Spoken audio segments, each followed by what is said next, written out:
الله وبركاته.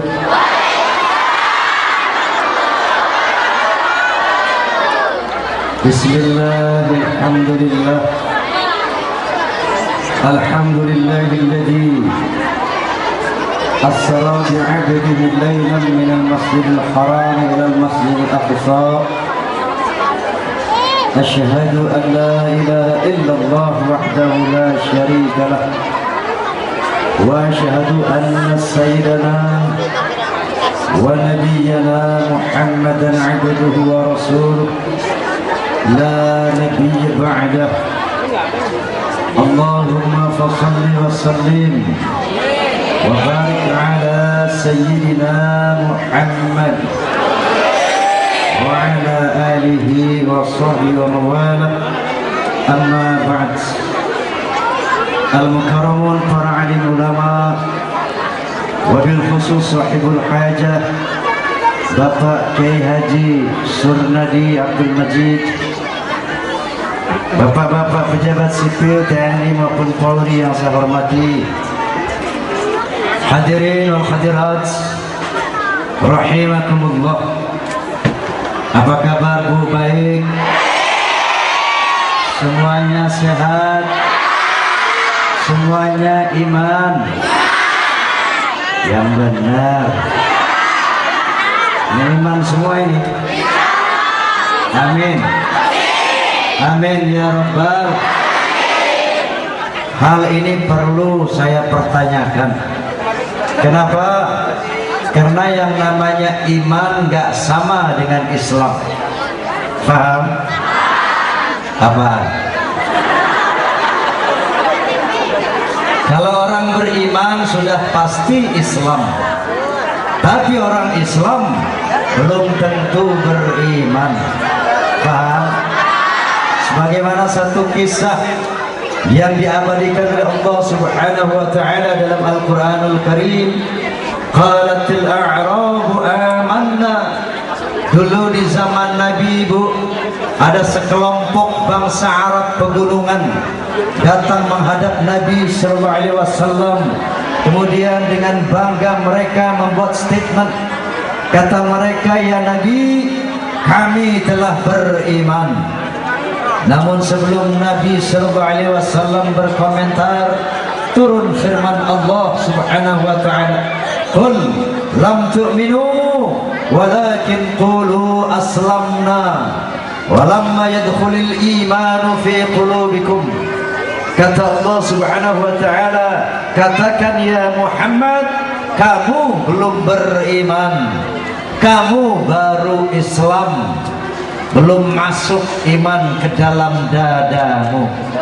Nah, mudah-mudahan bagi yang status keberagamaannya pada siang hari ini masih Islam, ditingkatkan oleh Allah Subhanahu wa taala menjadi beriman. Dan bagi yang sudah beriman, mudah-mudahan ditambah-tambahkan keimanannya. Amin ya Rabbal. Amin ya Rabbal. Kenapa?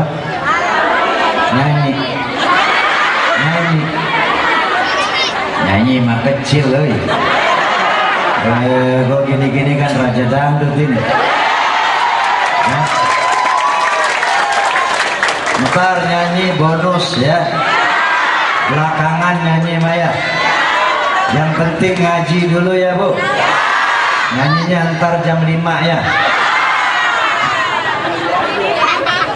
Berbicara mengenai Isra dan Mi'raj, itu paling ada tiga dimensi yang menjadi pembahasan. Berapa Bu? Tiga dimensi. Dimensi pertama, teknis perjalanan Isra dan Mi'raj. Dimensi kedua, masalah tafakkur. Dimensi ketiga, pelaksanaan sholat 5 waktu sehari semalam. Nah, dimensi yang pertama mengenai teknis perjalanan, sebagaimana firman Allah Subhanahu wa taala, subhanalladzi asra bi'abdihi laila minal masjidil haram ilal masjidil aqsa. Maha suci Allah yang telah memperjalankan hambanya, yaitu Muhammad sallallahu alaihi wasallam, dari Al-Masjidil Haram di kota Makkah ke Al-Masjidil Aqsa di Baitul Maqdis. Kalau sekarang Baitul Maqdis itu namanya Palestina. Dari Palestina diangkat naik ke langit, ke ujung langit, melampaui 7 lapis langit, ke Sidratul Muntaha, menghadap Allah Subhanahu wa ta'ala dalam rangka menerima perintah sholat 5 waktu. Nah, kalau ditempuh secara konvensional pada saat itu, yang namanya Makkah sama Palestina pakai unta, Bu, 3 bulan. Berapa? Kalau bolak-balik berapa bulan, Bu? 6 bulan. Itu baru Isra-nya saja, belum lagi naik ke langit yang nggak bisa dihitung oleh akal manusia. Betul? Tapi semua itu kenyataannya cuma ditempuh dalam waktu separuh malam. Masuk akal nggak, Bu? Masuk akal nggak, Bu? Masuk akal nggak, Pak? Kagak ya, nggak masuk akal kalau perjalanan itu ditempuh dengan teknologi manusia. Betul, Bu? Saya kasih contoh nih, Pak. Baru-baru ini saya ke Hong Kong. Tahu Hong Kong, Bu? Gimana? Tangerang ke kanan. Saya ke Hong Kong dari Cengkareng sini, Bandara Soekarno-Hatta. Sebelum berangkat saya mampir di lounge, di restoran, dan saya lihat di pojok ruangan ada 10 ekor semut lagi rapat seru banget membahas bahayanya goyang ngebor.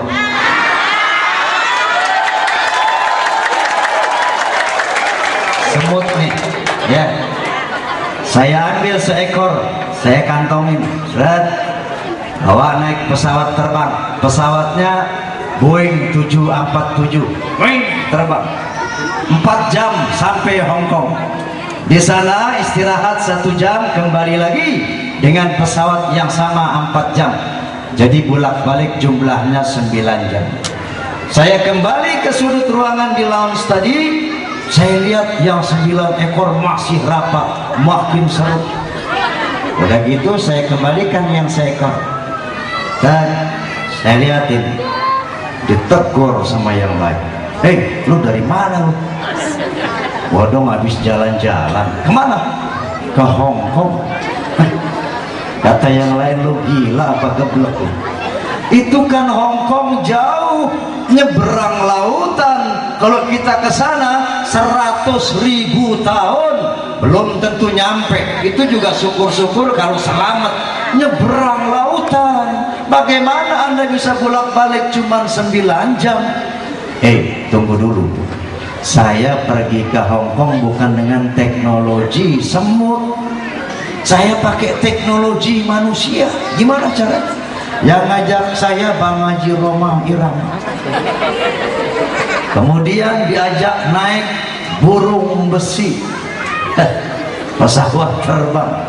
Cepat terbangnya 4 jam, nyampe sampai sana saya makan bakso semangkok, balik lagi kemari. Jadi pakai burung besi alias pesawat terbang. Oh, pantes. Kata temannya gimana ya, Bu? Oh, begitu juga Rasulullah Sallallahu Alaihi Wasallam. Beliau diisrakan dengan teknologi Allah. Kendaraannya khusus, diciptakan oleh Allah Subhanahu wa ta'ala, satu makhluk bentuknya seperti kuda, memiliki sayap berlapis-lapis, sekali melangkah lenyap dari pandangan mata alias secepat kilat, makanya diberi nama buraq. Buraq itu artinya barqun, yaitu kilat. Karena kecepatannya seperti kilat, diberi nama ini makhluk buraq ya. Yang ngawal Jibril alaihissalam. Tahu Jibril, Bu? Jibril itu jenderalnya malaikat, rajanya malaikat, bukan sembarang malaikat. Kendaraannya secepat kilat, yang ngawal jenderalnya malaikat. maka jarak yang begitu jauh bisa ditempuh cuma dalam waktu separuh malam. Oh Pak, oh, apalagi di zaman sekarang. Kalau manusia zaman dulu meragukan Isra Mi'raj masih boleh, masih wajar. Tapi sekarang di mana teknologi manusia sudah bisa membawa manusia naik ke bulan, betul? Apollo 11 sudah bisa membawa naik manusia ke bulan. Sekarang yang namanya pesawat ruang angkasa telah membawa manusia ke Mars, besok ke Jupiter, ke Pluto, planet yang paling jauh. Artinya apa? Manusia modern sudah melihat manusia bisa naik ke langit. Itu pun kata Allah, wa ma utitum minal ilmi illa qalila. Tidaklah manusia aku beri ilmu kecuali sedikit. Dengan ilmu sedikit saja manusia sudah bisa naik ke langit. Betul Bu? Betul. Oleh karena itu Isra dan Mi'rajnya Nabi Muhammad buat orang yang modern itu bukan sesuatu yang mustahil, tetapi sesuatu yang sangat rasional alias masuk akal. Paham Bu? Percaya Bu? Alhamdulillah. Tuh bab 1. Kita lanjutkan bab kedua, tafakur. Mau lanjut Bu? Mau minum dulu. Airnya nih.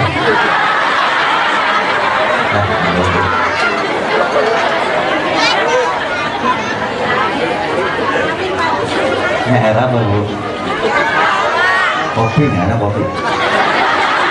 Kopi ada pisang goreng aja nih.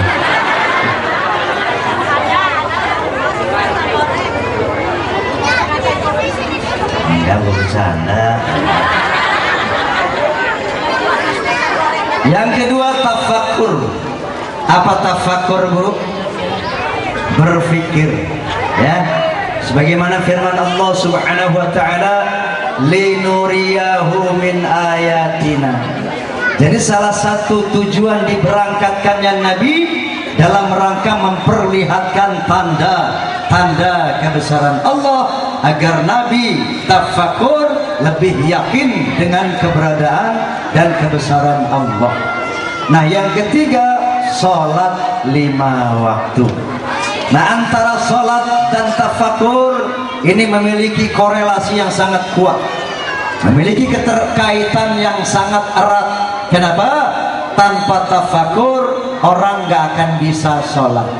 Kenapa? Hanya dengan tafakur manusia bisa mengenal Tuhan. Hanya dengan yakin adanya Tuhan manusia bisa melaksanakan perintah Tuhan. Paham? Saya mau tanya nih, di desa apa namanya ini Pak? Bahari. Hah? Bahari. Saya mau tanya, ada nggak umat Islam di desa Bahari yang kagak sholat? Banyak.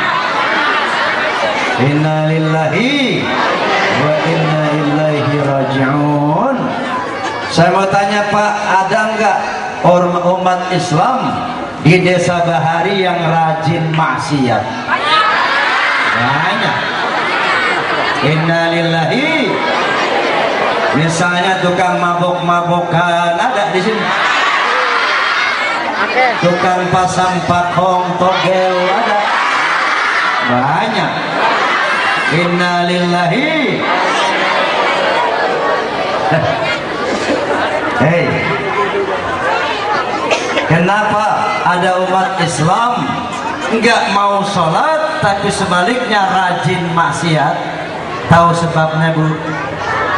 Sebabnya ragu-ragu tentang keberadaan Allah. Karena dia ragu-ragu tentang surga dan neraka. Dia pikir apa iya deh Tuhan ada. Kalau Tuhan ada gue gak pernah lihat tuh. Apa iya deh ada surga dan neraka? Apa iya deh nanti kalau orang mati dibangkitkan, disoal, yang baik masuk surga, yang jahat masuk neraka? Apa iya? Saya belum pernah lihat tuh orang mati hidup lagi membawa cerita tentang surga dan neraka. ragu-ragu. Saya kasih tahu, penduduk bumi ini jumlahnya 6 miliar. Berapa? 6 miliar. Sepertiga dari penduduk bumi orang-orang komunis, orang-orang ateis. Mereka nggak percaya ada Tuhan, lantaran Tuhan nggak bisa dilihat dengan mata. Mereka bilang sesuatu yang nggak kelihatan sama dengan tidak ada. Orang yang begini gue bilang TOLOL alias goblok. Gimana nggak goblok coba? Dia bilang yang nggak kelihatan sama dengan nggak ada. Gue mau tanya, angin kelihatan nggak angin? Enggak, tapi ada kan? Ada angin. Mau lihat angin bukan pakai mata, goblok. Pakai kulit. Yuk, tuh kipas, ada kan angin? Rasa manis, asam, pahit, ada nggak bu? Kelihatan? Enggak. Mau lihat rasa bukan pakai mata, goblok. Pakai lidah, betul? Dengar nih. Tumpah air, you मुस्कुराई तुमने न जाने क्या सपने दिखाए.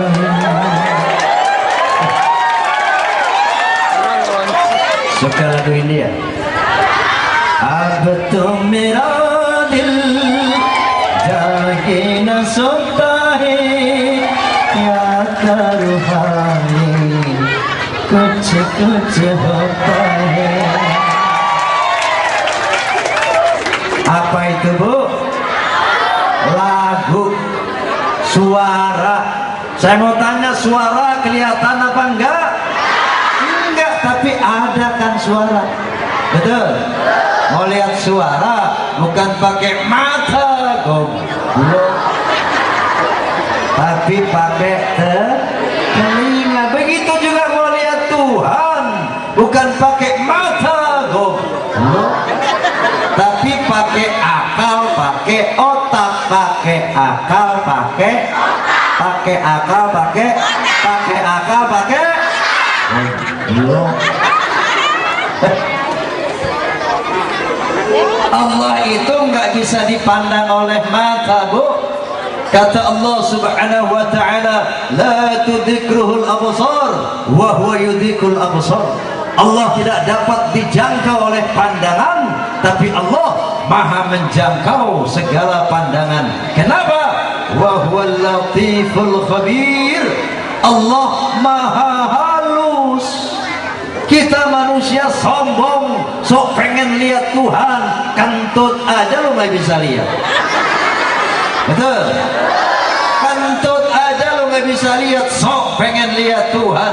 Nanti pada hari kiamat, pada hari peradilan Allah subhanahu wa ta'ala, manusia akan berhadapan dengan Tuhannya Allah subhanahu. Tapi sekarang di dunia kita mengenal Allah bukan dengan pandangan mata, tapi dengan akal dan otak, akal dan fikiran. Oleh karena itu kata Nabi, tafakkaru fi khalqillah wa la tatafakkaru fi dzatillah. Tuh, perhatikan, fikirkan ciptaan Allah, jangan fikirkan zat Allah. Artinya apa? Kalau mau yakin bahwa Allah ada, tuh perhatikan ciptaannya, nanti kamu bakal kenal sama Allah. Fikirkan ciptaannya, nanti kamu bakal yakin bahwa Allah ada. Paham bu? Oleh karena itu di dalam Al-Quranul Karim banyak ayat-ayat Allah subhanahu wa ta'ala yang mengajak manusia agar menggunakan akalnya, memperhatikan ciptaannya. Kata Allah subhanahu wa ta'ala, inna fi khalqis samawati wal ard wa ikhtilafil laili wan nahar wal fulki allati tajri fil bahri bima yanfa'un nas wa ma anzalallahu minas samai min ma'in fa'ahya bihil arda ba'da mautiha wa batha fiha min kulli dabbah wa tasrifir riyahi wa sahabil musakhkhari baina samai wal ard laayatil liqaumin yaqilun. Kata Allah Subhanahu wa taala, sesungguhnya pada penciptaan langit, pada penciptaan bumi, pada terjadinya pergantian malam dan siang yang begitu teratur, bisanya kapal berlayar di lautan dengan membawa hal-hal yang bermanfaat buat manusia, diturunkannya air dari langit, dengan air itu dihidupkan bumi yang mati, ditebarkannya berbagai macam binatang melata di muka bumi, dan terjadinya pergeseran awan dan angin di antara langit dan bumi. Itu merupakan bukti bahwa Tuhan ada, bahwa Allah ada bagi orang yang berakal. Sudah yakin ada Allah? Sudah yakin ada Allah? Yakin ada Allah? Masih kendor? Hei umat Islam yang belum sholat, hei umat Islam yang masih rajin maksiat, hei umat Islam yang masih ragu-ragu tentang keberadaan Allah Subhanahu wa ta'ala, kali ini Allah lebih mengkerucutkan masalahnya. Allah bertanya kepada kita, afaru'aitum ma tahruthun. Tidakkah kamu perhatikan pohon-pohon yang kamu tanam? Allah minta kita pikirkan pohon yang kita tanam, Bu. Mulai dari pohon hias, pohon-pohon sayuran, kol, tomat, wortel dan lain sebagainya, pohon buah-buahan, rambutan, jambu, nangka, kemudian banyak lagi duren dan lain sebagainya. Afara'aitum ma tahruthun. Coba kamu perhatikan pohon yang kamu tanam. Lalu Allah bertanya kepada kita, a antum tazra'unahu am nahnu zari'un? Kamukah yang menumbuhkan pohon atau aku? Kata Allah. Siapa yang menumbuhkan pohon, Pak? Siapa yang menumbuhkan pohon, Bu? Allah. Kita kan manusia selama ini cuma pandai melempar biji jambu. Kita cuma pandai melempar biji rambutan, biji duren, biji duku. Setelah itu kita tidak pernah berpikir siapa yang menumbuhkan pohon-pohon buah itu, yang memberikan buah sepanjang tahun tanpa hitungan dan gratis, enggak bayar. Ini dipertanyakan oleh Allah Subhanahu wa ta'ala agar mata kita melek bahwa ada yang menumbuhkan pohon, agar mata kita melek, akal kita terbuka, ada yang menumbuhkan pohon, yaitu Tuhan Allah Subhanahu. Sudah yakin ada Tuhan? Hei manusia yang masih maksiat, hei manusia yang masih tidak sholat, hei manusia yang masih ragu-ragu tentang surga dan neraka, Allah mengajak kita berpikir agar yakin bahwa ada Tuhan. Kali ini firman Allah, ya ayyuhan nas, hai manusia, in kuntum fi raibim minal ba'thi, kalau kamu ragu-ragu tentang hari kebangkitan, in kuntum fi raibim minal ba'thi, kalau kamu ragu-ragu tentang surga dan neraka, fa inna khalaqnakum min turab, thumma min nutfah, thumma min 'alaqah, thumma min mudghah. Kata Allah, coba ngaca, coba perhatikan proses penciptaan dirimu. Kamu aku ciptakan pertama dari nutfah. Tahu nutfah, Bu? Sperma. Tahu sperma? Air mani. Tahu air mani? Anak kecil diam. Kata Allah, coba ngaca, coba perhatikan proses penciptaan diri kita. Kata Allah, aku ciptakan kamu hai manusia pertama dari air mani, kemudian air mani tadi aku proses menjadi nutfah, menjadi alaqah, menjadi darah, thumma min mudghah, kemudian darah tadi aku proses menjadi daging, wa nuqirru fil arhami ma nasya ila ajalin musamma, kemudian daging tadi aku ukir di dalam rahim ibumu sesuai dengan yang aku kehendaki sampai waktu yang ditetapkan. Diukir mata buat melihat, diukir telinga buat mendengar, dibuatkan bibir buat berkata-kata, dibuatkan paru-paru buat mengatur peredaran udara, dibuatkan jantung buat mengatur peredaran darah. Yang laki-laki dibikinin kelenengan, yang perempuan dibikinin empet-empetan. Setelah sempurna dibikinin kaki tangan. Tsumma nukhrijukum tifla, kemudian aku keluarkan kamu sebagai bayi.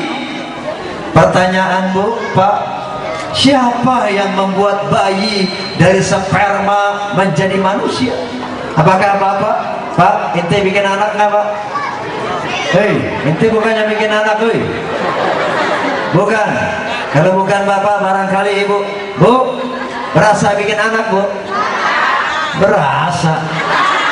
Lu males aja lu ya. Berasa.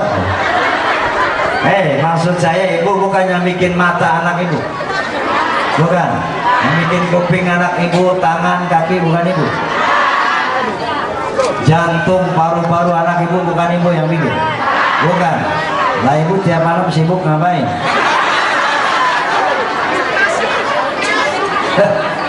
Bukan Bapak, bukan Ibu yang bikin bayi.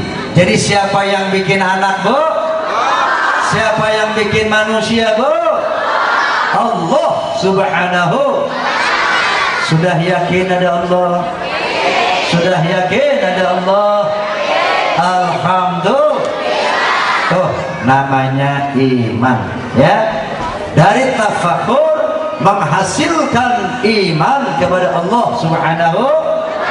Dan sekarang dimensi yang ketiga. Mau dilanjutkan? Gua minum dulu.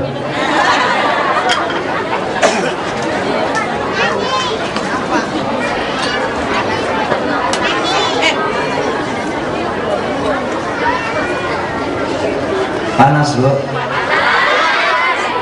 Sama. Ini berkah. Panas itu rezeki ya.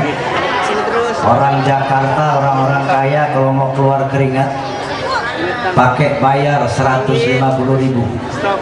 Kenapa? Karena dia di rumahnya AC, masuk ke mobil AC, masuk kantor AC.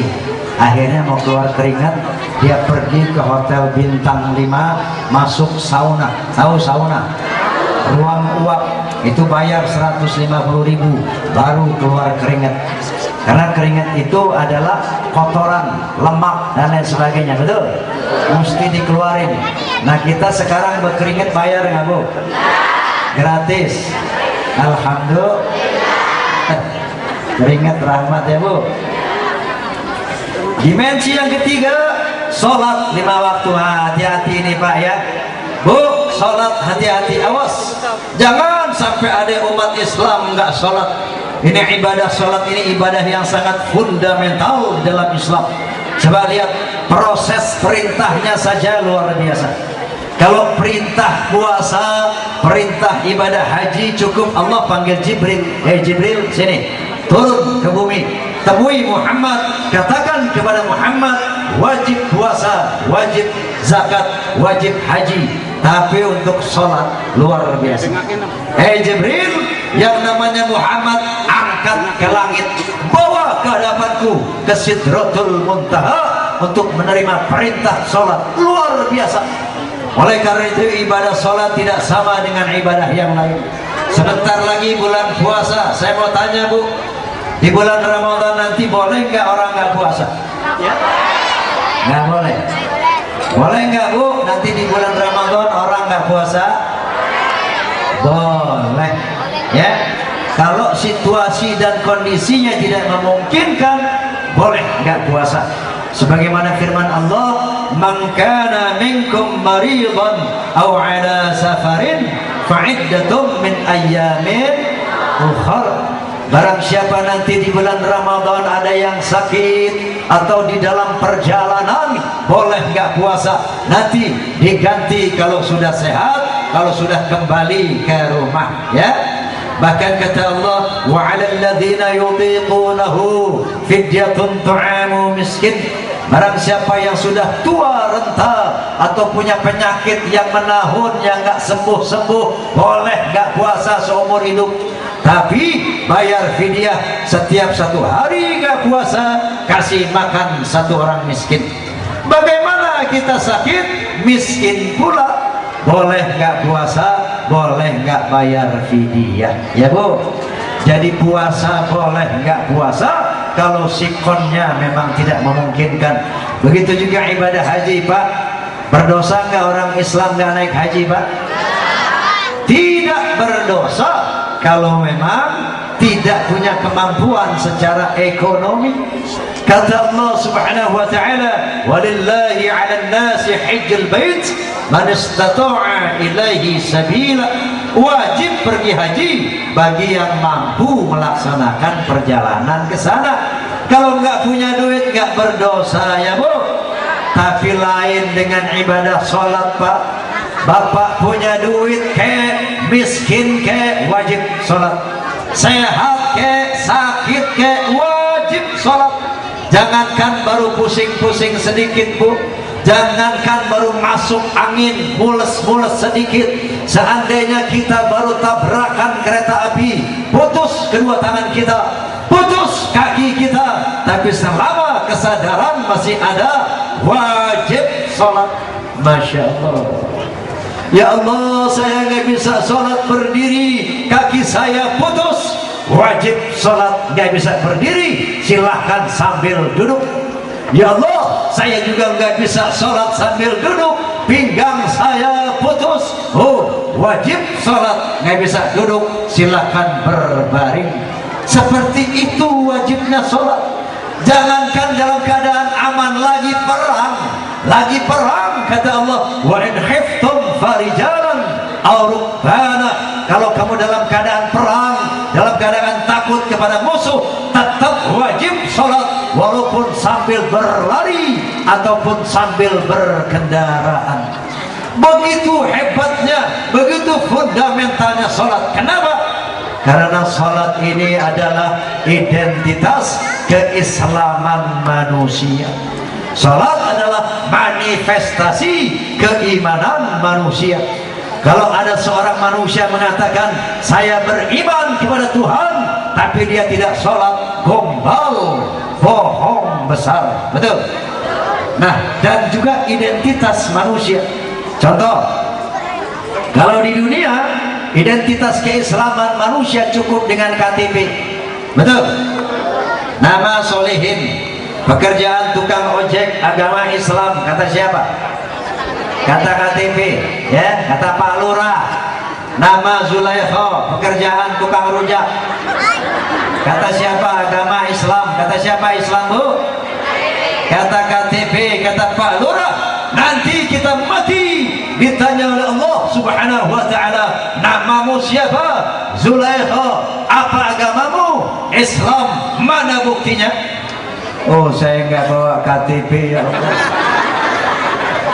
KTP di akhirat nggak laku, paspor di akhirat nggak laku, identity card di akhirat nggak laku. Lalu apa yang membuktikan keislaman seorang manusia? Kata Nabi sallallahu alaihi wasallam, "Inna ummati yud'auna yaumil qiyamah ghurran muhajjalina min atharil wudu." Nanti umatku dipanggil pada hari kiamat, dia ada tanda, ada bukti dari bekas wudu. Jadi bekas wudu itulah bukti keislaman manusia di akhirat. Bahkan kata Nabi, "Farqum bainal muslim wal kafir as-salah." Yang membedakan orang Islam dan orang kafir nanti di akhirat adalah sholat. Walaupun nama kita sama dengan nama Nabi, nama kita Muhammad bin Abdullah, tapi kalau tidak sholat, nanti di akhirat akan digolongkan ke dalam golongan orang kafir. Walaupun nama kita sama dengan istri Nabi, Siti Khadijah, tapi kalau kita enggak sholat, nanti di akhirat tidak ada bukti bahwa kita Islam. Na'udzubillahi min. Ini yang pertama. Sholat adalah identitas keislaman seorang manusia. Yang kedua, kata Nabi sallallahu alaihi wasallam, "Inna awwala ma yus'alul 'abdu yawmal qiyamah min 'amalihi salatuhu." Kata Nabi sallallahu alaihi wasallam, sesungguhnya yang pertama-tama akan diperiksa dari amal seorang hamba nanti pada hari kiamat adalah salatnya. Ibu nggak bakal ditanya siapa suami ibu, berapa anak ibu. Bapak nggak akan ditanya apa jabatanmu, berapa hartamu, berapa istrimu. Tapi yang pertama akan disoal adalah salatmu. Fa'in tuqbilat minhu salatuhu tuqbilat sairu amalih. Kalau dia salat, maka seluruh amal yang lain diterima. Kalau ada orang salat 5 waktu, pergi haji, hajinya sah, dapat pahala. Dia puasa, puasanya sah. Dia sedekah, sedekahnya tercatat sebagai pahala. Bahkan cuman tersenyum saja sama orang lalu yang kita nggak kenal, kalau salat tercatat sebagai pahala. Tapi sebaliknya, wa idruddat minhu salatuhu rudda sairu amalih. Kalau tertolak salatnya, enggak salat dia, maka tertolak seluruh amalannya. Ada orang pergi haji tiap tahun, enggak salat, enggak sah hajinya. Ada orang tiap bulan Ramadan puasa sebulan penuh, tapi tidak salat, tidak sah puasanya. Itu bukan ibadah, tapi diet alias ngurusin badan. Berapa banyak orang kafir juga nanti di bulan Ramadan yang ikut puasa, betul? Dia ikut puasa pagi sampai maghrib nggak puasa, baru maghrib nanti dia makan. Ini bukan ibadah. Kalau nggak sholat bukan ibadah. Kalau tidak sholat puasa tidak sah, betul? Betul. Anda sudah sedekah 100 juta hari kasih orang miskin, Anda cuma dapat pujian dari manusia dan ucapan terima kasih dari manusia. Di sisi Allah tidak tercatat sebagai pahala. Na'udzubillah min. Nih, yang kedua. Dan yang ketiga, manusia yang perlu kepada salat, bukan salat yang perlu manusia. Kenapa? Hanya dengan salat. Hanya dengan salat manusia akan bisa hidup selamat dan bahagia dari dunia sampai akhirat. Tanpa salat, setinggi apapun jabatan manusia, tanpa salat, sebanyak apapun harta manusia, dijamin kagak bakal selamat, dijamin tidak bakal bahagia di dunia, apalagi di akhirat. Percaya nggak? Orang kalau nggak sholat tidak akan terbatas daripada perbuatan maksiat. Karena sholat ini, inna sholata tanha 'anil fahsya'i wal munkar. Sholat itu akan mencegah manusia dari perbuatan keji dan munkar. Betul? Artinya apa? Kalau orang nggak sholat, dia bisa mabuk-mabukan. Orang mabuk ini nggak bakal selamat. Hei mabuk, perhatikan. Anda kalau masih mabuk kagak bakal selamat dari dunia ini. Anda, paru-paru Anda, jantung Anda, lambung Anda, organ tubuh Anda satu saat akan terserang penyakit. Pasti akan kena penyakit, betul? Apalagi yang namanya sekarang penyakit, ya Allah Bu, sehat mahal Bu. Berobat operasi jantung baru-baru ini teman saya, karena masih muda suka mabuk-mabukan, di masa tua jantungnya terserang penyakit jantung, ya. Operasi jantung kemarin 200 juta. Masya Allah. Makanya orang kita kalau udah susah, udah miskin, jangan mabuk-mabukan. Kalau jantung, paru-paru kita terserang mahal Bu, ratusan juta, betul? Orang nggak sholat dia bakal berzina, penzina nggak bakal selamat. Satu saat dia bakal kena penyakit, misalnya penyakit raja singa, sifilis, penyakit AIDS yang mematikan, betul? Orang nggak sholat bisa mencuri, orang pencuri nggak bakal selamat, dia bakal digebukin rakyat, bakal masuk penjara. Orang nggak sholat bisa berbuat maksiat macam-macam, dan di dunia bisa dibuktikan tidak selamat dan menderita, betul? Yang banyak duitnya nggak sholat tuh dia. Kemarin ada konglomerat lompat dari tingkat 56 bunuh diri, masih ingat? Masih ingat? Padahal duitnya triliunan Bu, ya. Konglomerat matinya bunuh diri, lompat dari tingkat 56. Dan pada hari yang sama di Korea, direktur mobil Hyundai juga bunuh diri, padahal dia konglomerat, lompat dari tingkat 21. Kenapa? Ini indikasi bahwa mereka kena penyakit stres. Penyakit stres. Kenapa mereka kena penyakit stres? Karena banyak persoalan hidup yang tidak punya jalan keluar. Banyak problematika kehidupan yang tidak mendapat solusi alias jalan keluar.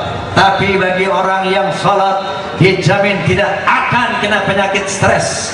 Allah Subhanahu wa taala berjanji, "Wa may yattaqillaha yaj'al lahu makhraja wa yarzuqhu min haitsu la yahtasib."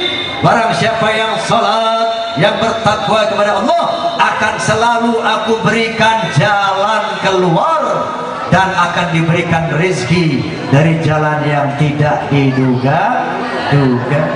Wa may yattaqillaha yaj'al lahu min amrihi yusra.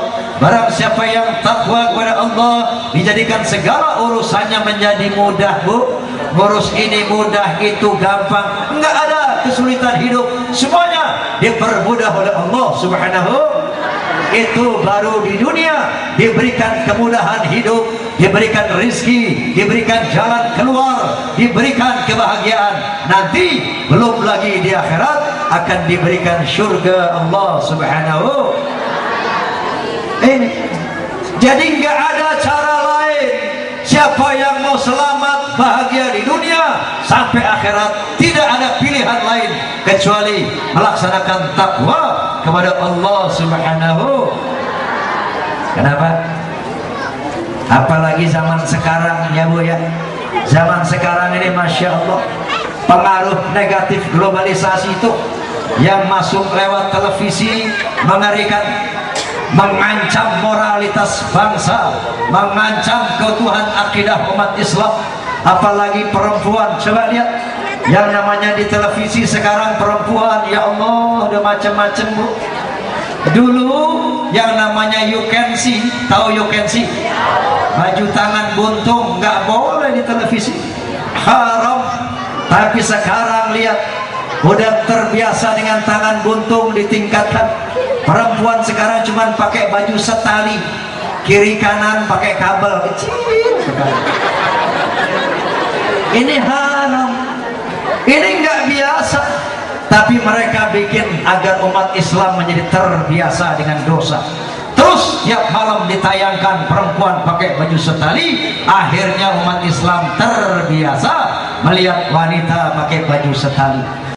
Yang namanya you can see, tahu you can see, baju tangan buntung nggak boleh di televisi, haram. Tapi sekarang lihat, udah terbiasa dengan tangan buntung ditingkatkan. Perempuan sekarang cuma pakai baju setali, kiri kanan pakai kabel kecil sekali. Ini haram, ini nggak biasa. Tapi mereka bikin agar umat Islam menjadi terbiasa dengan dosa. Terus tiap malam ditayangkan perempuan pakai baju setali. Akhirnya umat Islam terbiasa melihat wanita pakai baju setali. Sudah terbiasa dengan baju setali, ditingkatkan lagi, talinya dibuang. Akhirnya perempuan pakai kemben doang. Tahu kemben? Nah, kayak pakai anduk gitu ya. Ini dulu orang pakai kemben di rumah, dari kamar tidur mau ke kamar mandi pakai handuk kemben ya. Sekarang perempuan pakai kemben di televisi. Inna lillahi wa inna ilaihi raji'un. Gak sampai situ saja Bu, udah umat Islam terbiasa dengan kemben, ditingkatkan lagi. Sekarang dibuka pusarnya, perut dipertontonkan, paha dipertontonkan. Betul? Ini nggak biasa, tapi karena terus dipaksakan, tiap malam, tiap hari ditayangkan, akhirnya umat Islam terbiasa dengan pemandangan seperti itu. Sudah terbiasa, ditingkatkan lagi. Goyang-goyang yang biasa dipakai di tempat tidur, sekarang dipindahin ke panggung-panggung dangdut ya. Seperti goyang ngebor, goyang ngecor, goyang ngetril, dan macam-macam goyang haram jadah.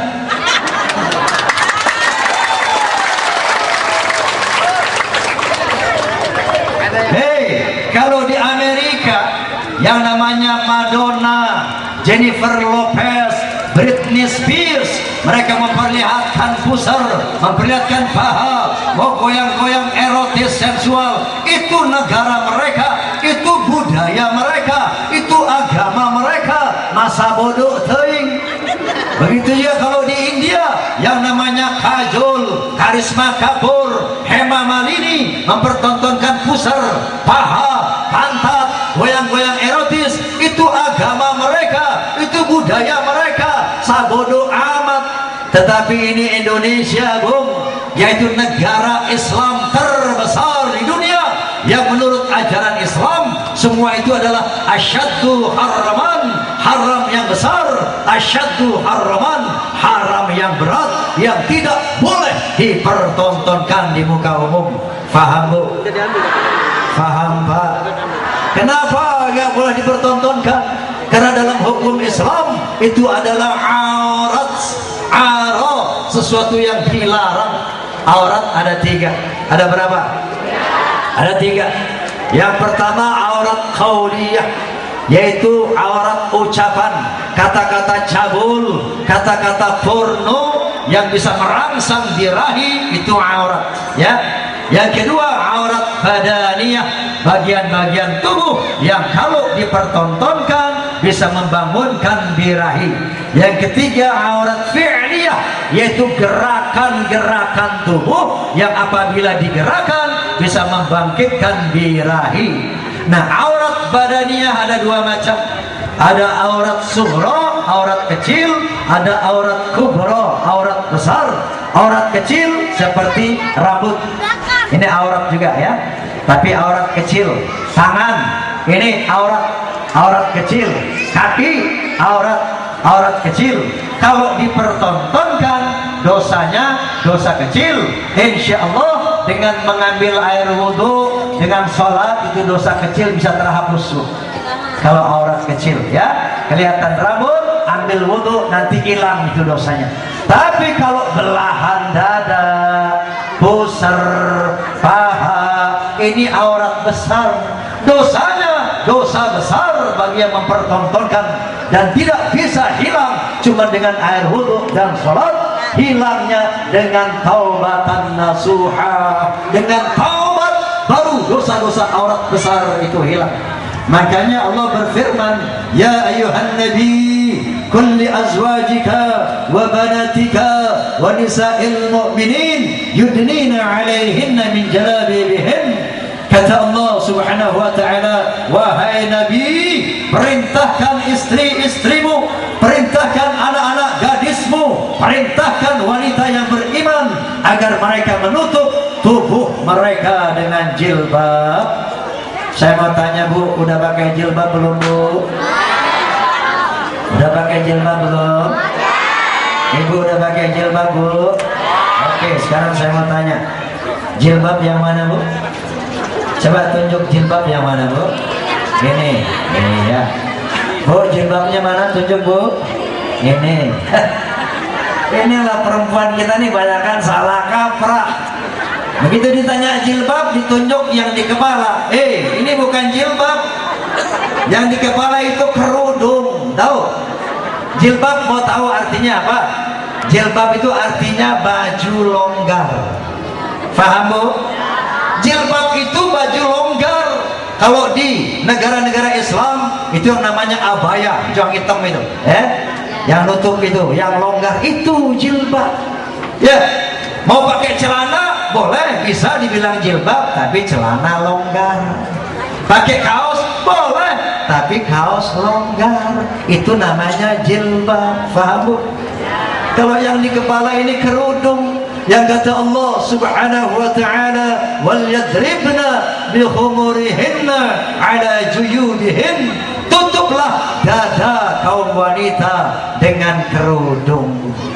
Jadi fungsi utama kerudung pertama buat nutup dada, karena dada ini aurat besar, rambut aurat kecil. Kita salah kaprah, yang kecil ditutup rapat, susu tumpah. Salah kaprah, Bu, ya. lihat anak-anak gadis kita, wah kalau mau jalan mau ke pasar, gue pengen pakai jilbab, supaya rapi gue pakai jilbab, libet deh palanya, rapot banget. Pakai celana ketat, pakai kaos ketat. Udah yang namanya tuh pantat, tuh kue baskom, becetak. Bener.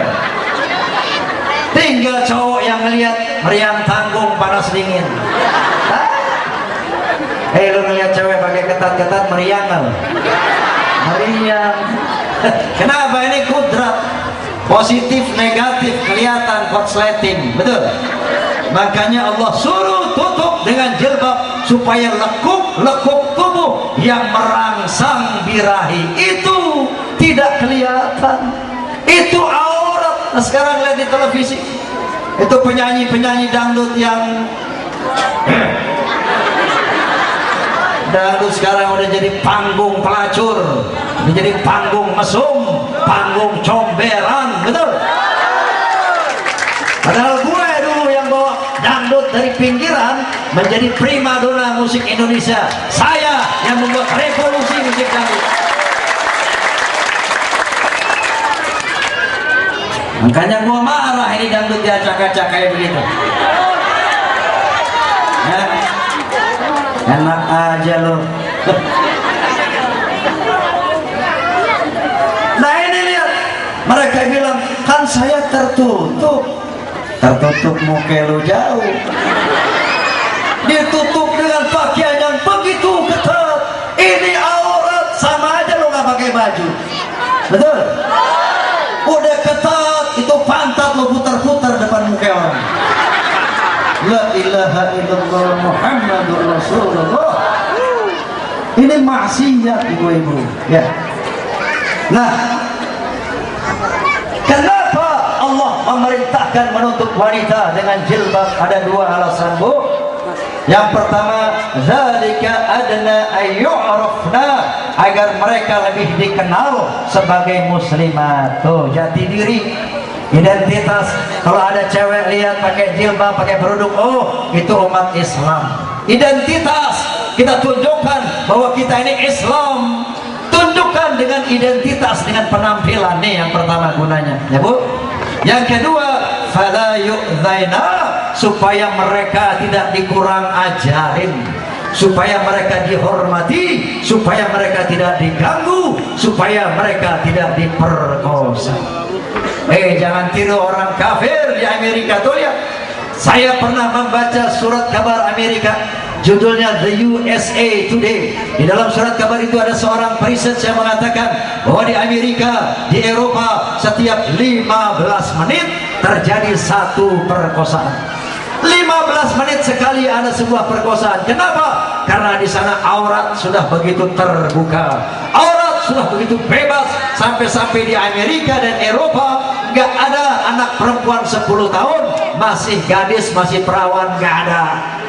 Begitu meningkat dewasa diperkosa atau dari kejahatan free sex atau seks bebas. Kenapa? Karena aurat yang begitu terbuka. Begitu juga di Indonesia belum lama ini, begitu hebat-hebatnya itu menjamur namanya goyang-goyang erotis. Kita banyak melihat di televisi korban-korban perkosaan. Ada kakek-kakek memperkosa gadis cilik, perempuan umur 4 tahun diperkosa oleh kakek umur 60 tahun. Pernah lihat? Di televisi pernah ditayangkan. Dan sebaliknya, anak pemuda umur 15 tahun memperkosa nenek-nenek umur 60 tahun. Ini ada di berita-berita televisi, kita lihat itu. Dan begitu dikonfirmasi kepada mereka oleh petugas, Pak, kenapa sampai hati memperkosa perempuan cilik? Pemuda, kenapa sampai hati memperkosa nenek-nenek? Mereka jawab apa? Iman saya enggak kuat, birahi saya memuncak setelah melihat VCD goyang-goyang erotis. Makanya yang diharamkan, yang dilarang oleh Allah, itu yang berbahaya. Wa yuhillu lahumut thayyibat wa yuharrimu 'alaihimul khaba'ith. Kata Allah Subhanahu wa ta'ala, aku bolehkan buat kamu yang baik dan aku haramkan yang berbahaya, yang tidak baik. Faham, Bu? Apalagi ini perempuan, Masya Allah. Perempuan ini Pak, kita sangat bersandar kepada perempuan.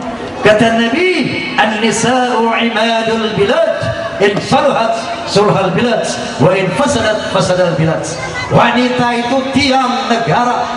Coba kaum ibu, ini kata Nabi, wanita tiang negara. Fa in saluhat sulhal bilad. Kalau perempuannya baik, maka negaranya baik. Tapi kalau wa in fasadat fasadal bilad, kalau perempuannya rusak, enggak bermoral, tidak beriman, maka hancurlah negara itu. Saya kasih contoh Bu, ya. Saya punya supir namanya Umar, Bang Umar, ya. Dia ikut saya udah 30 tahun kurang lebih. Siang malam pagi sore ikut saya nyupirin kemana-mana. Umar cuman seorang supir, istrinya namanya si Iyam, Maryam, ya. Tapi Masya Allah solehah luar biasa. Umar nggak pernah membina mendidik anak-anak, tapi anak-anaknya si Umar dibina oleh istrinya Maryam. Sekarang tiga-tiganya jadi sarjana. Yang perempuan Aulianti sarjana ekonomi, yang laki-laki Fahmi sarjana hukum, yang satu lagi sarjana. 3 anak jadi sarjana hasil binaan seorang Maryam, padahal suaminya cuma seorang supir. Artinya apa? Ini kalau wanita sebuah negara baik, maka negaranya baik. Maryam bisa menyumbangkan kepada Islam 3 orang sarjana. Maryam menyumbangkan kepada negara Republik Indonesia 3 orang sarjana. Itu membuktikan bahwa kata Nabi, wanita adalah tiang negara. Kalau wanitanya nggak bermoral, membina dirinya saya nggak becus, apalagi dia bisa membina anak-anaknya. Betul? Betul. Oleh karena itu wahai kaum ibu, mari jaga kehancuran wanita Indonesia dari keruntuhan moral. Mari jaga keruntuhan akhlak dan akidah dari umat Islam. Amin ya rabbal alamin. Caranya bagaimana Bu? Jangan tonton televisi yang maksiat, ya. Nonton televisi pilih-pilih. Enggak semua acara televisi bagus, begitu ya. Enggak semua acara televisi jelek. Yang kita tonton di televisi yang bagus-bagus itu banyak, betul. Jadi kalau nonton TV misalnya ada goyang-goyang mesum, jangan disetel, cari channel lain, pindahin buru-buru. Sedetik aja jangan didetek, ada buru-buru pindahin, ya. Cari misalnya udah channel yang lain juga goyang mesum juga, pindahin lagi ke yang lain. Kalau yang lain masih goyang-goyang maksiat juga, pindahin lagi. Misalnya saat itu semua televisi lagi goyang maksiat, matiin itu televisi, jangan ditonton. Betul? Kalau udah dimatiin masih goyang juga, buang ke laut. Ada setannya di TV, ya. Nah ini, dengan cara demikian itu nanti ratingnya turun, peringkatnya turun. Kalau peringkatnya turun, iklannya turun. Kalau iklannya turun, insya Allah dia bubar, bangkrut. Betul? Amin ya robbal. Amin ya robbal.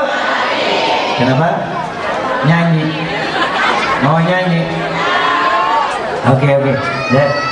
Tapi sebelum nyanyi, gue mau minta duit nih. Bukan buat gue ya, buat kita juga. Saya mau tanya Bu, sekarang kita masih krisis ekonomi apa enggak? Masih krisis enggak? Harga-harga naik apa turun Bu? Naik. Yang namanya minyak tanah, minyak goreng naik apa turun Bu? Naik. Buah-buahan, sayur-sayuran naik apa turun? Gula, kopi, susu.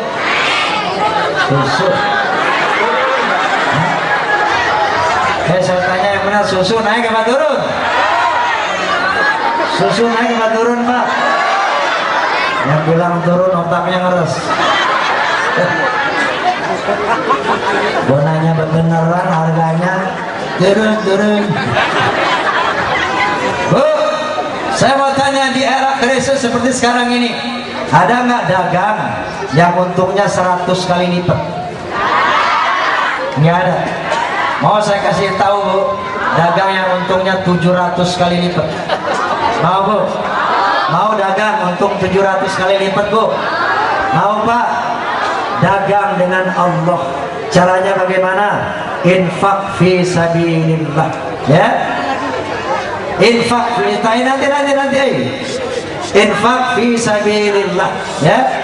Jadi kata Allah Subhanahu wa taala, "Mathalul ladzina yunfiquna amwalahum fi sabilillah kamathali habbah ambatat sab'a sanabil fi kulli sumbulatin mi'atu habbah."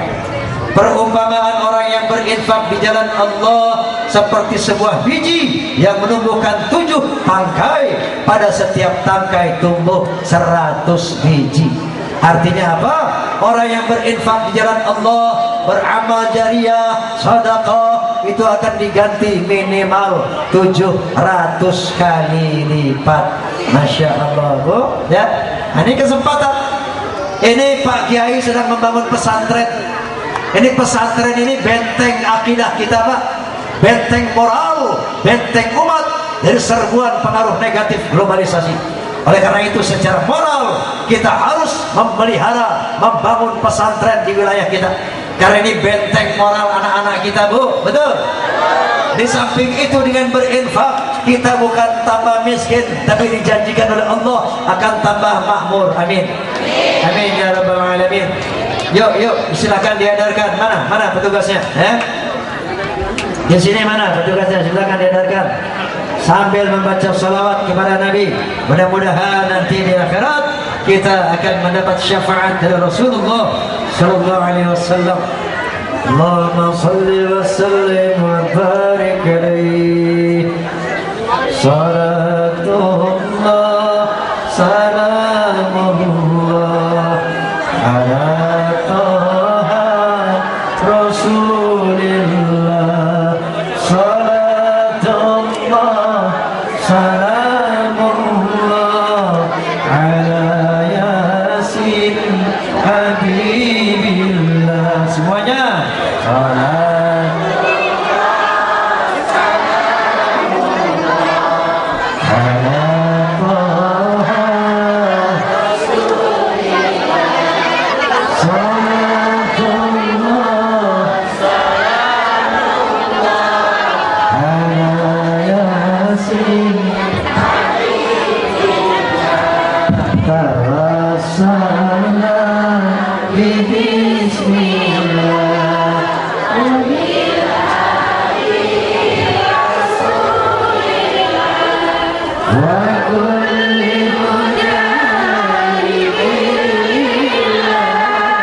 Bu, saya ingatkan ya, berinfak jangan cuma sekarang, besok-besok kalau ada rezeki sisihkan ya. Coba yang lain dimatikan, gitunya, loudspeaker naiknya.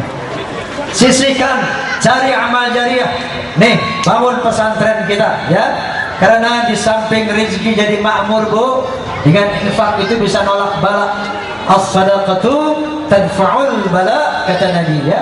Sedekah itu bisa menolak bencana. Zaman sekarang banyak bencana, banyak tabrakan, banyak macam-macam, betul.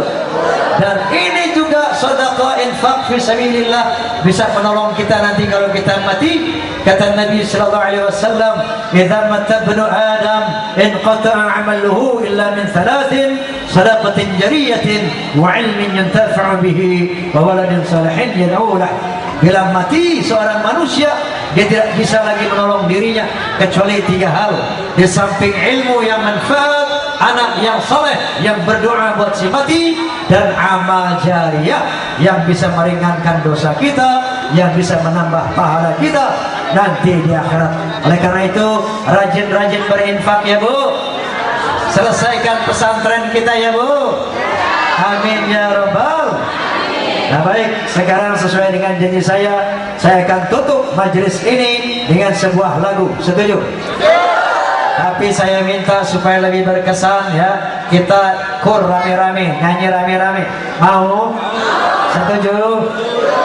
Baik, ini yang hitam-hitam, box hitam ini adalah loudspeaker, pengeras suara ya. Disebut juga sound system, sistem suara. Terdiri dari 3-way system, 3 jalur suara. Yang pertama namanya bass range, suara bass. Yang kedua mid range, suara tengah. Yang ketiga high range, suara tinggi. Suara bass diwakili oleh bapak-bapak ya, cowok. Cowok siap? Cowok siap? Oke. Mid range, suara tengah, diwakili oleh ibu-ibu cewek ya. Cewek siap? Cewek siap? Yang ketiga high range, suara tinggi, diwakili oleh anak-anak. Anak-anak siap? Anak-anak siap? Oke. Sekarang anak-anak dan ibu-ibu diam dulu. Saya mau tes bapak-bapak suara bass. Pak, ikut saya nyanyi. Yang gak bunyi gue doain. Kalian bisa bangun. Yuk cowok ambil suara. Nah, itu suara bass. Sekarang suara tengah, perempuan. Pokoknya yang merasa dirinya perempuan nggak usah diperiksa. Allah, pakai begini saja. Perempuan, mulai dari anak gadis, janda, bersuami, sampai nenek-nenek nyanyi. Kalau ada gadis berani nggak nyanyi, gue doain. Gue dulu jauh, makanya nyanyi. Berapa susahnya nyanyi. Yang udah punya laki berani nggak nyanyi, gue doain. Laki lo kawin lagi. Enak. Makanya nyanyi. Kenapa? Nenek-nenek, nenek-nenek mesti nyanyi juga. Nenek-nenek berani nggak nyanyi, gue doain. Bisa kentut 3 bulan. Mules. Oke, perempuan, cewek, ambil suara, ikut saya.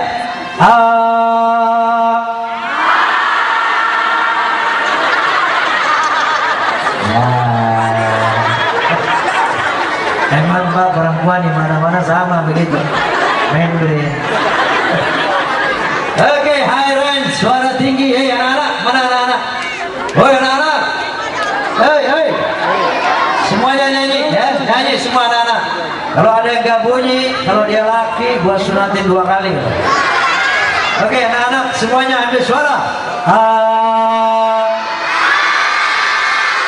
Itu suara tinggi ya. Sekarang bass range, mid range, high range. Suara bass, suara tengah, suara tinggi. Laki-laki, perempuan, anak-anak, semuanya ambil suara sama-sama.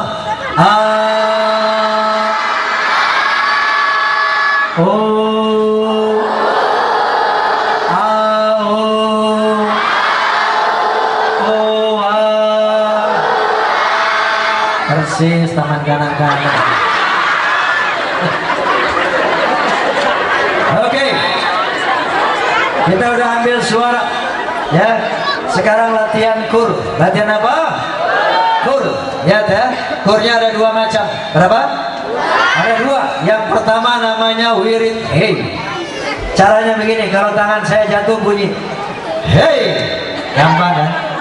Tangan jatuh bunyi gampang kan? Bisa? Coba sebelah kanan ya. Depan. Semuanya ya. Semua.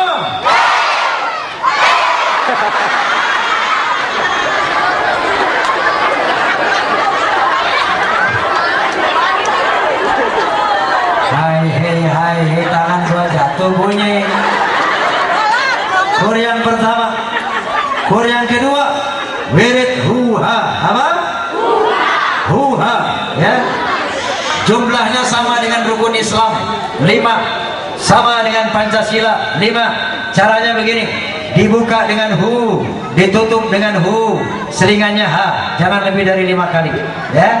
Depannya hu, belakangnya hu, selingannya ha, jangan lebih 5 kali. Lihat nih, hu ha hu ha hu, tuh 5 kali, ya. Depan sama belakang sama, hu ha hu ha hu, ya. 5 kali, hu ha hu ha hu. Nah. Hu ha hu ha hu, paham? Bisa? Bisa? Ya, semuanya. Coba. Ya.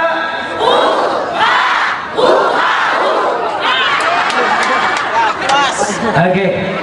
Sekarang kita menyanyi. Sudah siap? Kita menyanyi. Sudah siap? Kalau mau melacur.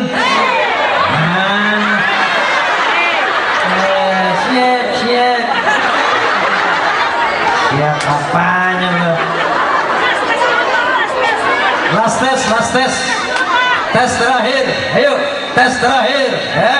Tur yang pertama wirid hei, tangan jatuh bunyi hei, ya. Lagi. Yang kedua hu ha hu ha hu, ya. Oke. Sudah siap? Sudah siap? Kalau mau melacur harus pakai uang. Kalau mau berjudi harus pakai uang.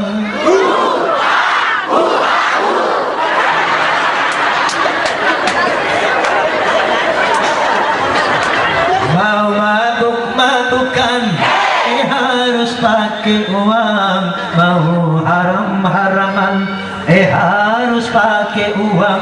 Ternyata jalan ke neraka mahal harganya, walaupun mahal anehnya banyak yang suka.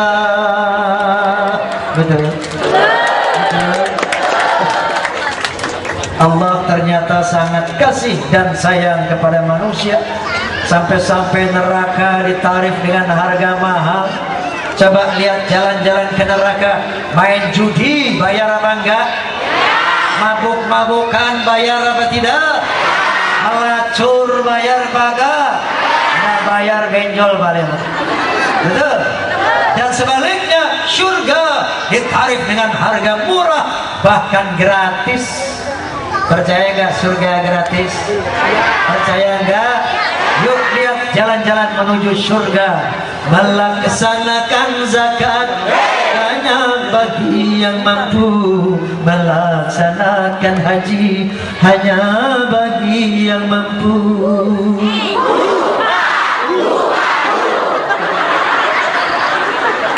Mengerjakan sembahyang tidak usah membayar, mengerjakan puasa tidak usah membayar.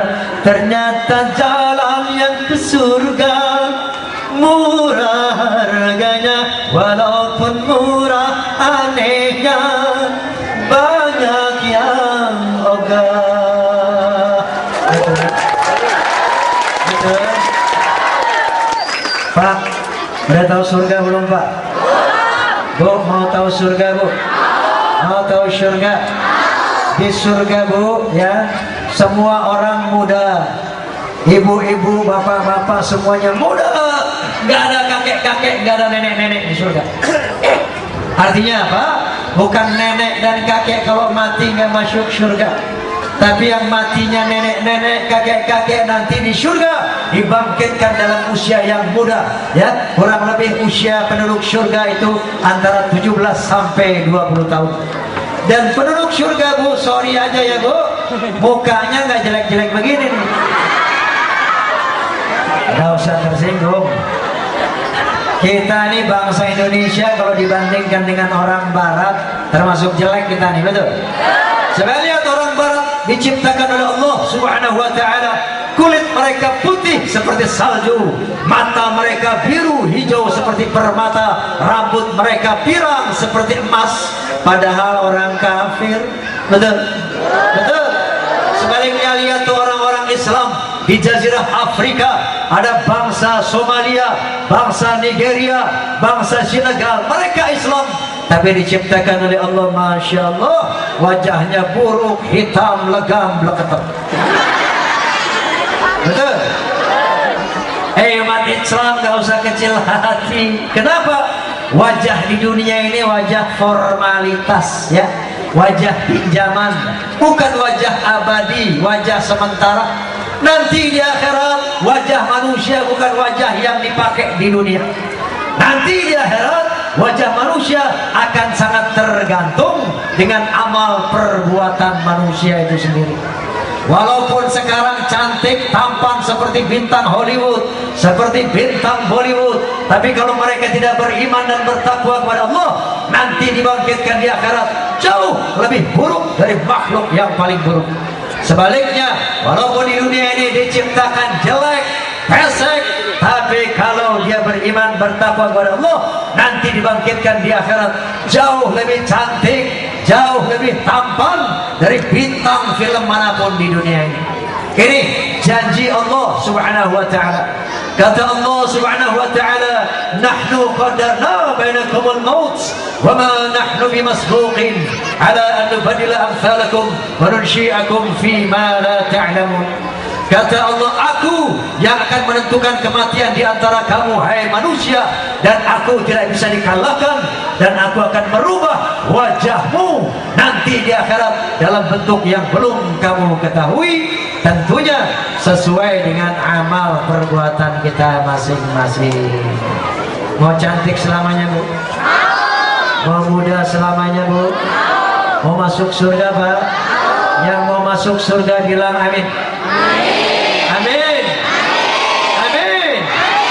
Mau mati? Enggak. Masuk surga mah mati enggak? Masuknya lewat mana? Kalau nanti ada yang masuk neraka bukan karena Tuhan tak sayang hambanya. Betul. Kalau nanti ada yang masuk ke surga, itu karena dia memang berusaha. Semua terserah Anda. Betul. Betul. Allah Maha Demokratis. Allah tidak pernah memaksa manusia. Kata Allah Subhanahu wa Ta'ala, la ikraha fid din, qad tabayyana rusdu minal ghayy. Tidak dipaksa dalam beragama, karena telah jelas yang lurus dan yang sesat, telah jelas yang benar dan yang enggak benar. Jadi bebas, terserah Anda. Seandainya ada warga Bahari, seandainya ada warga Bahari yang kepengen masuk neraka, ada nggak yang pengen masuk neraka nanti kalau mati? Nggak ada, buruan ngacung banyak orang ini biar kita aminin. Ada yang mau masuk? Enggak, soalnya tadi waktu saya lagi kesini Bu, di pinggir jalan jembatan situ, ada saya lihat 5 pemuda lagi ngobrol. Kata yang satu, nanti kamu mati mau masuk mana? Kata yang satu, bodoh mau masuk surga. Kata yang lain, bego lu, enakan di neraka. Gua mah nanti kalau mati pengen masuk neraka. Kenapa begitu? Iya, di neraka mah asik, banyak bintang film. Bintang film di neraka mah hangus. Mana ada orang cantik di neraka, betul? Tapi kalau ada yang kekeh, orang warga Bahari pengen masuk neraka juga, boleh, nggak dilarang. itu hak asasi manusia, betul? Nggak dilarang mau masuk neraka, silakan. Caranya gampang banget. Mau masuk neraka mampu paling ecel. Satu, jangan sholat. Kedua, nanti bulan Ramadan datang jangan puasa. Ketiga, rajin ngerumpi, rajin maksiat, mabuk-mabuk, pasang pakong, pasang togel. Nanti kalau mati dijamin pasti masuk neraka. Jangan khawatir. Betul. Dan sebaliknya, seandainya ada warga bahari yang kepengen cantik selamanya, kepengen muda selamanya, tampan selamanya, hidup senang-senang selamanya di surganya Allah yang maha mewah itu, dipersilahkan tanpa pandang bulu, yang kaya kek, yang miskin kek, yang cakep cantik jelek kek, jenderal kek, prajurit kek, boleh masuk surga siapapun asal mau, dipersilahkan oleh Allah Subhanahu wa ta'ala. Caranya gampang, salat 5 waktu, puasa di bulan Ramadan, tinggalkan yang haram, nanti mati dijamin pasti masuk surga. Ini sunnatullah, ini aturan main yang digariskan oleh Allah Subhanahu wa ta'ala. Kata Allah, fal yawma la tuzlamu nafsun syai'a wa la tujzauna illa ma kuntum ta'malun. Pada hari akhirat nanti tidak ada manusia yang dizalimi, tidak ada manusia yang disiksa, begitu juga tidak ada manusia yang diberi pahala kecuali sesuai dengan apa yang mereka lakukan. Jadi jangan mimpi orang yang nggak pernah sholat pengen masuk surga.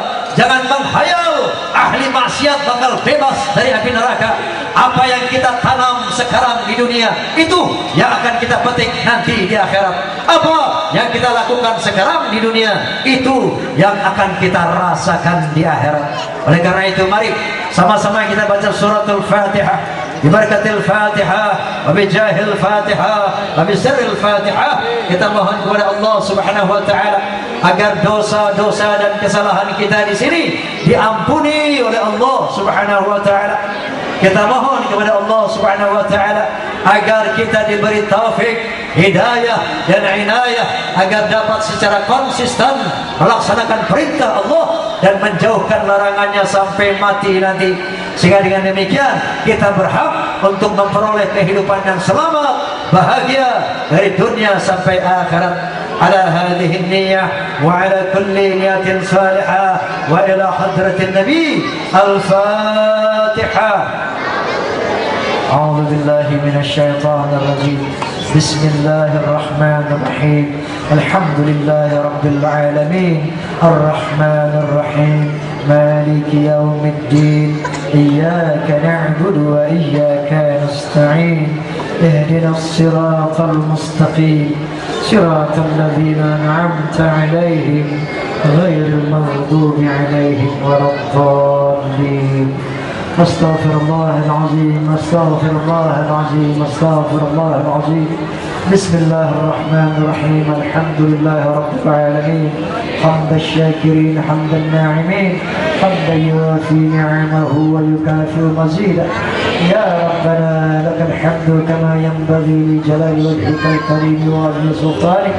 اللهم صل وسلم وبارك على سيدنا محمد وعلى آل سيدنا محمد صلاة تنجينا بها من جميع الأهوال والآفات وتقديرنا بها جميع الحاجات وتطهرنا بها من جميع السيئات وترفعنا بها عندك على الدرجات وتبلغنا بها أقصى الغايات من جميع الخيرات في الحياة بعد الممات. اللهم اجعل جمعنا هذا جمعا مرحوما وتفرقنا من بعده تفرقا معصوما ولا تجعل اللهم فينا ولا ما معنا شقيا ولا محروما ولا مترودا برحمتك يا أرحم الراحمين. اللهم يا الله jadikanlah pertemuan kami pada siang hari ini pertemuan yang Kau rahmati, dan jadikanlah perpisahan kami setelah ini perpisahan yang Kau ampuni. Allahumma arinal haqqa haqqan warzuqna ittiba'ah wa arinal batila batilan warzuqna ijtinabah.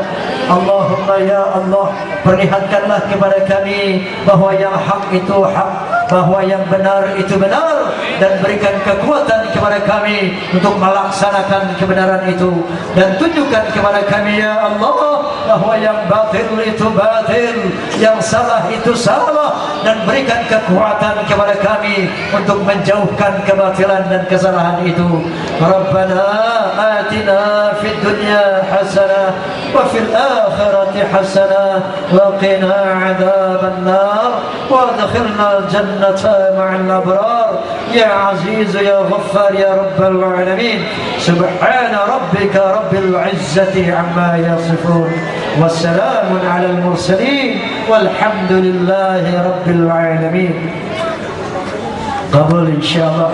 Hadirin hadirat, sekedar itu yang bisa saya sampaikan. Mudah-mudahan ada manfaatnya buat kita semua. Apabila ada kekhilafan, kesalahan itu dari Roma Irama, mohon dicampakkan, mohon dimaafkan. Apabila ada kebaikan dan kebenaran, mohon dibawa pulang sebagai oleh-oleh, karena itu dari Allah Subhanahu wa taala untuk diresapkan dan selanjutnya diamalkan. Akhirul kalam, billahi taufiq wal hidayah. Rafu minkum, thumma assalamu alaikum warahmatullahi wabarakatuh. Mohon ketenangan diri, mohon panitia.